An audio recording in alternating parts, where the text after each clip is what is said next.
Hello, I do believe that is me live now. How you doing? Right, so I'm doing Instagram and Facebook at the same time here. So, just give me a second, I'll just make sure this is recording correctly.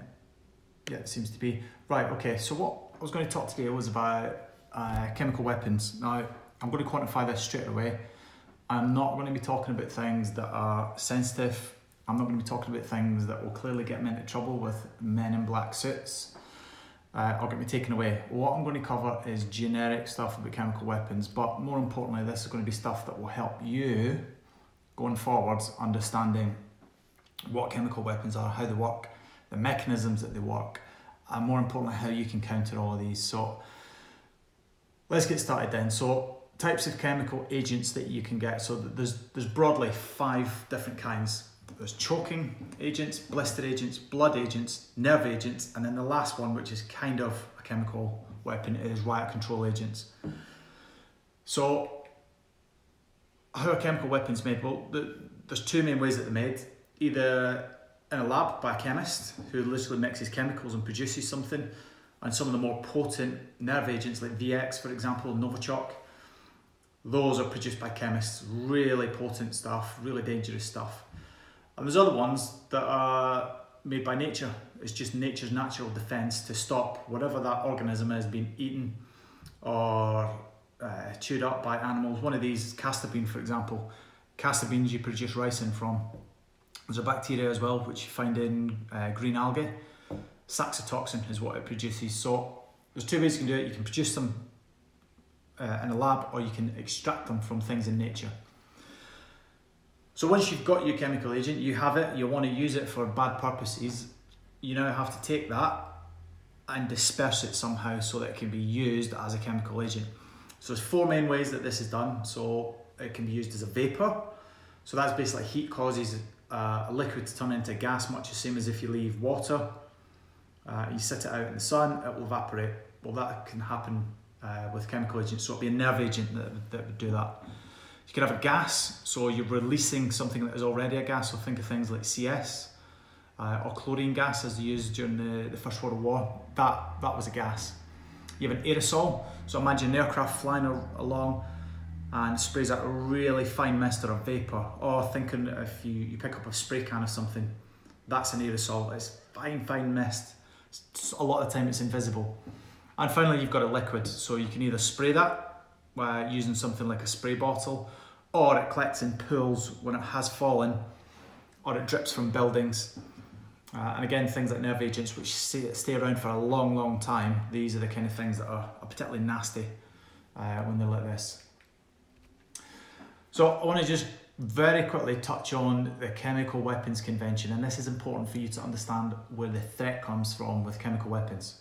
So very long story short, there was a convention that was ratified by the United Nations, which is the Chemical Weapons Convention, which basically says countries will not use chemical weapons anymore.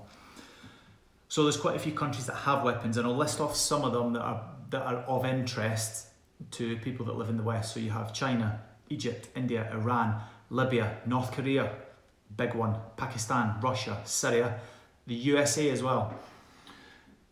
Now, what's really important to understand is some of these countries have not signed up to the Chemical Weapons Convention, and what that means is they can produce chemical weapons because they've not signed up to say that they won't. So some of these notable countries are Egypt, Libya, North Korea, and Syria. Some of them in there are probably countries that we want to keep an eye on, so it's important that we have that, we've got that information from them. So, what types of chemical agents do we get? Now, I mentioned them quickly, so I'm going to touch on them now in detail, what they are, how they work more importantly, and how you can stop yourself being exposed to them and do something about them. So the first one is choking agents. Now, choking agents is a little bit of a misnomer because choking is when something blocks your ability to breathe. Choking agents don't do that per se, it's not the medical definition of choking. But what they do is they create injuries to your respiratory tract. They irritate your nose, your throat, especially your lungs, and what they end up doing is when you inhale these, they cause your lungs basically to secrete loads of fluid to try and rinse it out, and in effect you drown in your own lungs. So the kind of things that that would use as a choking agent is chlorine, which is a big one, and phosgene are probably two that you've heard of.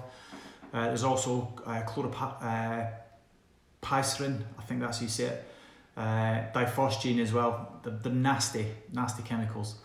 Now these are dispersed by a gas. Now that's a good thing and a bad thing. The good thing is that they tend to disperse very quickly, so they'll pass. As a gas, normally you will see it, and if you Google First World War, when the Germans used chlorine, you'll see in the trenches huge clouds of this gas heading over. And what you do is you basically absorb this into your lungs, fluid builds up. When that fluid builds up, it means that you can't breathe, and you, in effect, it's the same mechanism as if you had a blockage in your throat through choking. You just can't breathe and you die of asphyxiation. Particularly nasty, not a nice way to go at all. So next one that we'll look at is blister agents. Now again, blister agents are nasty things. So the way that they normally work, blister agents, is, as the name suggests, and it's not rocket science, this, they will, for all intents and purposes, cause blisters. And what happens with these blisters, it's normally an oily substance, and it ends up on your skin. You'll get massive blisters like you've been burnt. But where it becomes really dangerous and where it can become lethal is if you inhale it or you get contact with it in your lungs, because it causes these massive blisters in your lungs. If you get it in your eyes, you'll get blisters on your eyeballs. Not nice. So what it will do is, first it'll act as an irritant. It will just irritate you, and then it will become a poison to the individual cells, which then causes these massive blisters, and they're huge. It looks like you've had a severe burn, so not nice. The chance of you dying from blister agents is a lot less than other agents. However, one of the things that tends to result as when you've been exposed to them, is blindness, because you end up with these huge blisters on your eyes and it destroys your eyes. So you'll get a lot of casualties with this, but the chances of death is pretty small. So example kind of agents that you get with this would be sulfur mustard, nitrogen mustard. As the name suggests, it smells like mustard. And leucite and phosgene oxide, which are two nasty chemicals as well. Now these are normally dispersed as a liquid, so you need to get the liquid to actually drop onto your skin for the blister to come up. It can also be spread as an aerosol, so sprayed maybe from an aircraft or from like spray cans. A vapor as well when it starts to evaporate, and actually this can be caught up in dust as well. So if you've got any fragments of other things in the air, you can end up with this falling on you. And the way that most people, so the way that this works is either absorption through the lungs or when it sits in your skin. And as I said, you get huge, nasty blisters. Next one is blood agents. So these, what they do is they inhibit the biological process of your red blood cells transferring oxygen to your cells, to your brain. And because you do not get oxygen, you effectively, the choking agents, it's the same thing that ends up happening. It looks very similar, asphyxiation, so you suffocate. They're not nice. The good thing about these is you generally will absorb these through inhalation, which means that they're kind of easy to counter. If you get them on your skin, it tends not to do anything. So if you've got a respirator or a gas mask on for these blood agents, then you can pretty much go about your day normally-ish. You don't need a suit on, it's just a respirator. So example agents would be hydrogen cyanide, that's how cyanide generally works.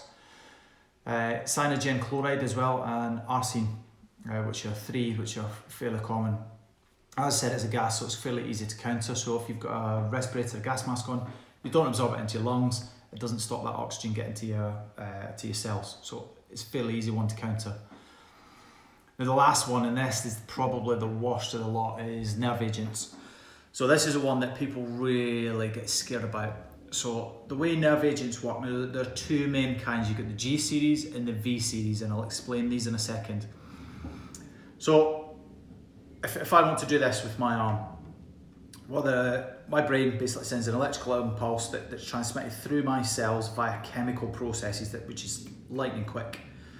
That process moves from cell to cell, and it basically tells my body to do what I'm asking it to do.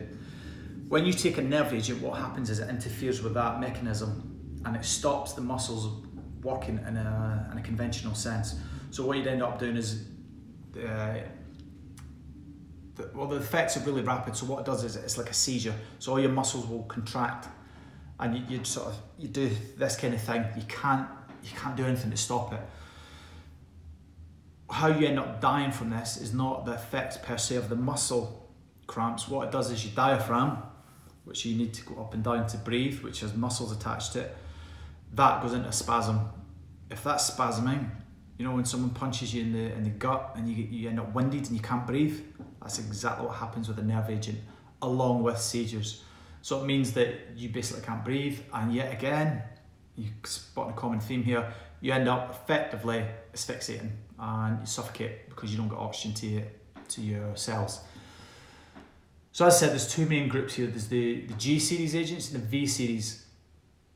Now these are military designations with them. So G agents, particularly tabin and sarin, persist in the environment for a really short period of time.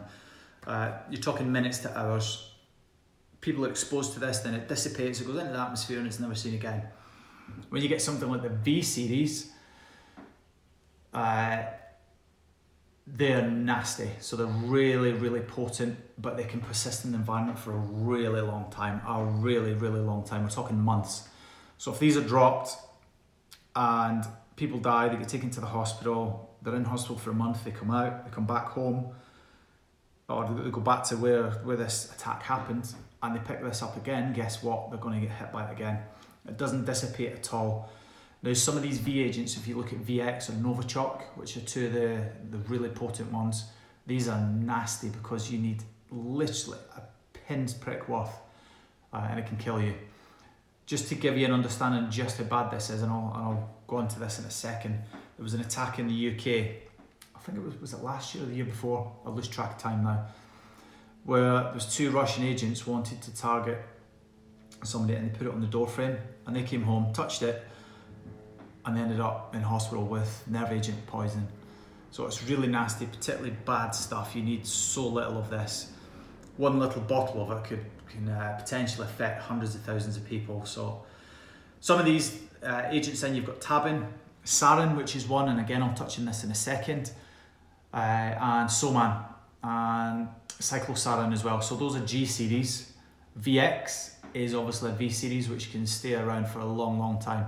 So these can be dispersed as a liquid, an aerosol, vapor, and through touching other things like dust. Now the G series, because they dissipate very quickly, are generally absorbed through the lungs and contact with the skin with the V series. So you need a tiny little bit of this on your skin and you'll absorb it and it'll start having an effect. So that's nasty. Nerve agents are the ones that you need your whole body covered up. You need a respirator. The slightest, teeniest, tiniest little bit of this will cause you to get nerve agent poisoning.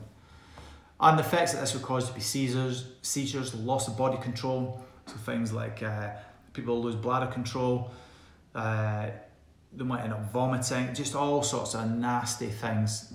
And eventually your diaphragm stops working, you don't breathe, your heart stops working and you die. Again, another nasty death. And the last one, which is strictly speaking a chemical agent, but is not a big concern for most people, the riot control agents. So these are basically intended to give temporary discomfort to people, maybe incapacitate them for a certain amount of time, normally somewhere between 5 to 15, 20 minutes. And it causes irritation to the eyes, mouth, throat, lungs, anywhere that has moisture. So if you're sweating, you'll feel it on your forehead, or if you've been covered in water. That's some of the reasons why water cannons, when there's riots, they'll spray protesters and then start with nerve agent. They don't use nerve agents. Riot control agents such as CS, because anywhere the body is wet, you're going to feel the sting of this. It's not an overpowering. If people are really determined, then they can sometimes push through with this. Things that you would expect, or where you would expect to see this would be the police during a riot, or military if they want to use non-lethal force. So they'll fire one of these grenades, you'll see a smoke coming out, and it just irritates the lungs, your skin and your eyes. I've been exposed to this in the military. It's one of the things that they will expose you to during your basic training, and then every single year I have to go back, train with my respirator and my CBRN suit, so my chemical, biological, radiological suit, and nuclear as well. which you find one, and this basically protects me. So what they will do is they will make us go into a chamber, they will set off some CS gas. We then have to run around, make sure that all this gas is dissipated, and then what we have to do is the decontamination drills that we would use in time of chemical warfare. So we're practicing, so the worst case scenario would be nerve agent. And we practice how to deal with this.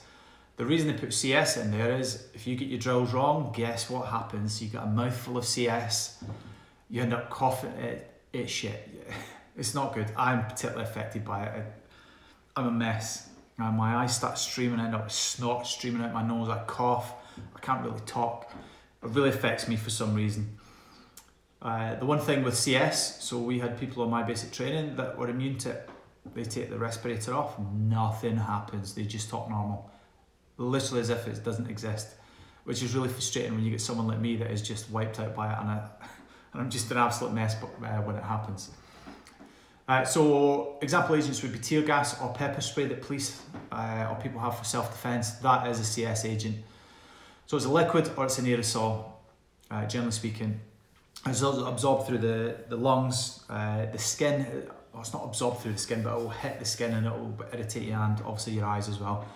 So you'll end up with your eyes streaming, you'll cough, you'll get irritation to your eyes, nose, mouth, skin, and it constricts your airway, so you want to get out of the area when you've got this. What they'll get us to do is take a respirator off. We've got to say a name, rank, date of birth, and our service number. Normally I get as far as to say dip, and then I just cough my lungs up. It's horrendous. It's just really bad. But once you come outside, you're in the fresh air, within 2 minutes, most of the symptoms have disappeared. Within 5 minutes, for most people, you're feeling normal-ish. Some people it can be up to 20 minutes, but all you need is fresh water and then you're done. The only thing is, if you do get exposed to CS, don't have a hot shower, have a cool shower, because you end up with hot water, you rinse the CS off your hair and it ends up places you do not want CS stinging. I have been there, trust me, it is not good. So chemical agents, a lot of people are doing a lot of prepping, a lot of people are talking about having respirators, that are having CBRN suits. Is there a threat from this? So in times of warfare it's been used. So in 1998 Saddam Hussein used nerve agents on his own people, the Kurds in the north of Iraq, in a place called Halabja. He flew a load of aircraft over, sprayed this, killed quite a lot of people. I don't know how many it was, but it was pretty tragic. I just remember this happening. I remember seeing this on the news. When I joined the military, this is one of the ones that they make us look at to show you the symptoms and what happens with nerve agent. Now, nerve agent can be countered. You can take things like atropine, which is effectively adrenaline, and you can counter it depending on how far gone someone is.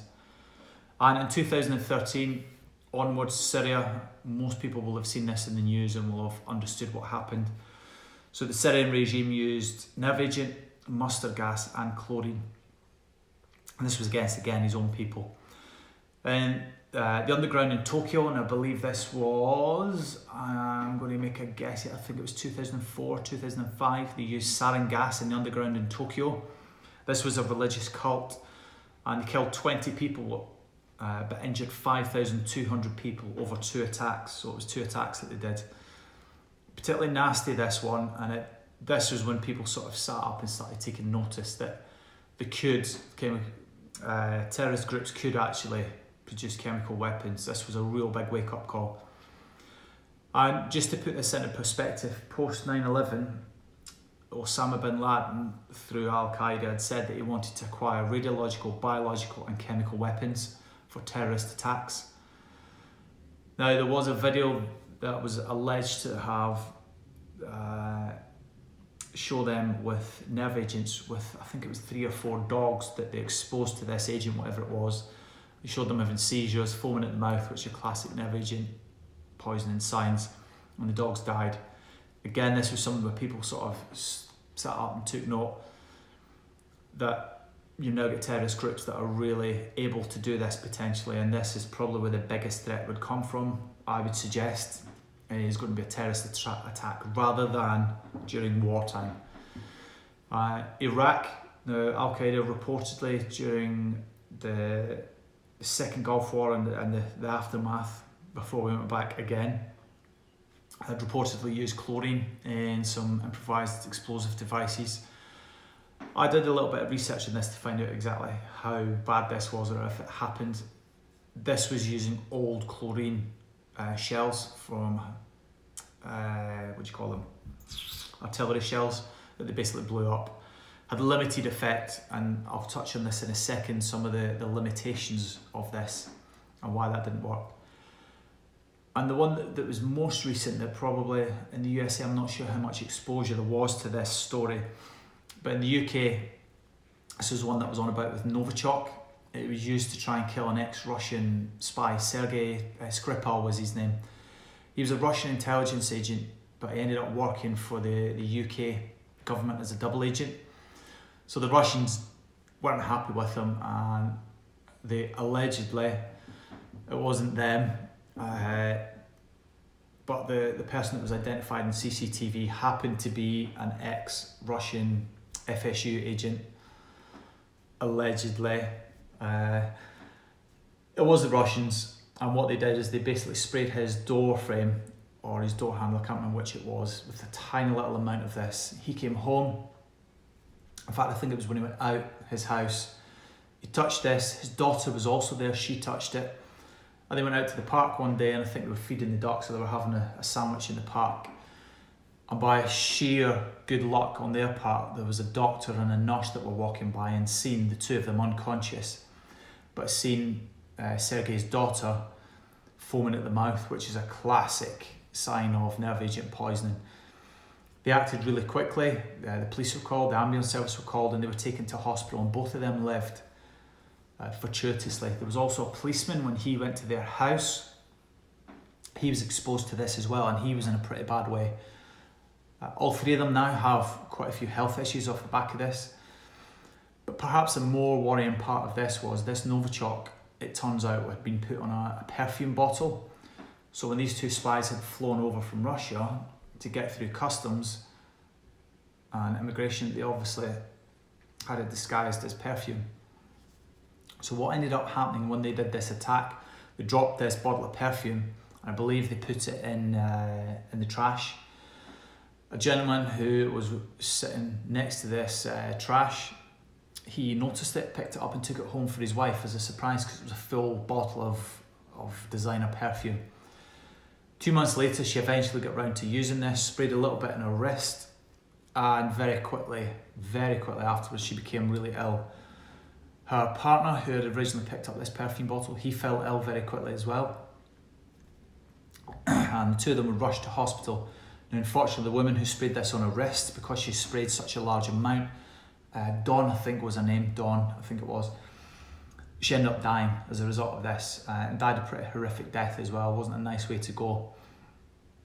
Now, when I said about nerve agents, how they're quite persistent, the decontamination for this in this small town of Salisbury in the UK took months, literally months. And this wasn't like half a dozen people doing this as a job. This was hundreds of people that were looking at this, that were trying to clear this up. So they had, I think it was 21 different agencies ended up being involved to try and decontaminate this town to make sure it was safe again. You can imagine the scale of this task there. Excuse me. I've been up last night with my daughter, she's teething, excuse me. So how do you counter this threat? And this is perhaps the piece of information that most people want to know. Well, in really simple terms, it's really difficult, especially for the masses. It is not something that's easy to counter. The main reason being is you need some kind of warning, or you need some kind of intelligence to tell you that some kind of attack is going to happen or has happened. If you're not given this information, then you can't do anything about it.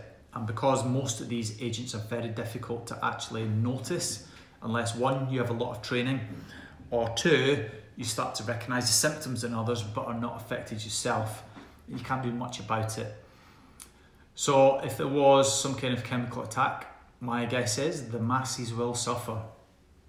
Especially if there's some kind of chemical attack, you're in the middle of a big city, or a football game, or some event where there's lots of people, this is going to kick in really quickly. And just to give you an understanding of how bad this can be, going back, I think this was about 10 years ago, the Russians, when they had the war in Chechnya, there was a load of Chechen rebels, basically stormed, excuse me, oh I'm so sorry, they stormed a theatre and took a load of people hostage. So what the Russian special forces decided to do was pump this full of an anaesthetic, which basically a general anaesthetic, which knocked everyone in the theatre out. And it killed 45 of the terrorists. Of the 800 people that were held captive, I believe it was about 100 of them ended up dying. And the reason being is because these were so fast acting and it hit so many people so quickly, so nearly 900 people went unconscious, they fell down, they lay on their backs, swallowed their tongues, and they couldn't do anything about it. So that's the kind of scale of things that can happen and happen very quickly. So it might not necessarily be the initial symptoms that cause the death of people. It could be a complication from that, and it could be something as simple as swallowing their own tongue. So the crux of what I'm trying to get for you guys is what can you do specifically to counter this threat. So there is some equipment that you can buy. A respirator is a very simple thing to get. This will protect you against most things, probably not chemical agents or blister agents. And one thing to remember with this, a respirator on its own without spare filters is not going to last you long. You will need an abundance of spare filters to get you through whatever that period is. And if it's something like a nerve agent like VX that will be around for a long time, that's going to be persistent, then you'll need a lot of these filters. You also need some kind of chemical or biological, radiological or nuclear suit, so CBRN suit. And you're going to need several of these per person. The reason being is some of these agents, when they get on these, the materials of these suits, it can degrade them, so it limits your protection. So you need quite a few. And perhaps the biggest thing that you can do, rather than equipment to buy per se, is do a lot of research. Look at getting some of the military or civilian manuals that look at this. So although people automatically think as the military has been the people that will deal with this, 99 times out of 100 when something like this happens, it will be the civilian hazardous response teams, or whatever they call them in your hazmat, whatever they call them in your part of the world. These are the people that will be the first responders that will get there to try and initially deal with this. They will have manuals, they will have things that you can use. So do your research, understand what the threat is, understand how to counter it, and try and work out how likely it is to happen. If you live somewhere like Montana in the middle of the mountains, it's probably a fairly low threat and I probably wouldn't be overly worried. If you live in New York, Los Angeles, some of these big cities and you live in the middle of it and you're working somewhere maybe, I don't know, financial district, airports, underground, these kind of things which are likely to be targeted. If I was a betting man, I'd say that's the kind of places that bad guys are going to look at. Then your chances of something happening are a lot higher. So there is some good news in this, and I don't want to be all doom and gloom. So although some of these chemicals are fairly easy to produce, someone with a relatively basic knowledge of chemistry can produce some of these. Although you can make the chemicals, they're not generally easy to use and disperse. It's not easy, and the military, one of the things when they've tried over the years to produce chemical weapons, they struggle because it's not easy to distribute these agents for a multitude of reasons, and some of which I'm probably not want to release on something like Facebook, and some of them it's just the technical challenges. It's not easy to do. Some of these agents have got a shelf life. They can't last indefinitely. Some of them do last indefinitely, which gives you other problems. So they're not easy to use, and they're difficult to disperse and not destroy the agent itself. So take heart in that even if some of the bad guys, some of these terrorist groups and the like do get access to these, for them to actually use them effectively is quite difficult. And if you use the sarin gas attack in Tokyo as an example, there were only 20 people killed over 2 attacks, which is obviously bad for those 20 people and their families, but in the big scheme of things, when it was a full-blown chemical attack in a confined space like an underground, that's not too bad. So even though they're there, the chances of you ending up being exposed to them and causing you long-term harm or death is pretty slim. So that's Chemical Weapons 101. I've deliberately kept this at a lower level because Facebook's not the place you want to be talking about the in-depth stuff with this. Not that I know much anyway, because obviously it's sensitive and it's kept fairly close hold.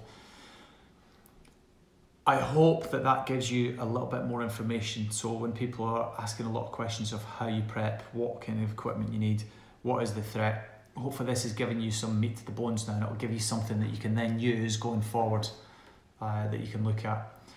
Please get online, have a look at some of these, have a look at some of the manuals that are out there for hazmat teams, out there for the military, which are just open source. Most of the information, the generic stuff that I've told you, is not something that's difficult to get hold of, and a lot of this information is freely available on the internet through places like the Chemical Weapons Convention website, for example. It's not particularly sensitive, so have a look, do your research, see what there is. If you have any questions, then please do let me know and add them to the comments, and I'll do what I can to answer them, but hopefully that's given you some meat to the bones, something that you can use then to plan off, and let me know what you think. Any comments, any questions, and I'll see you later. I'll probably see you tomorrow for my next video. Bye. Hey Paddle Bushcraft. Hey Nikosor Borte. I don't know if I've said that right. How you doing? Right, sorry, didn't see you earlier on, but thanks for joining me. If you've got any questions, any thoughts, anything you want to know, then by all means give me a shout, and I'll see if I can answer them for you. But Instagram, I'm signing off as well. Goodbye.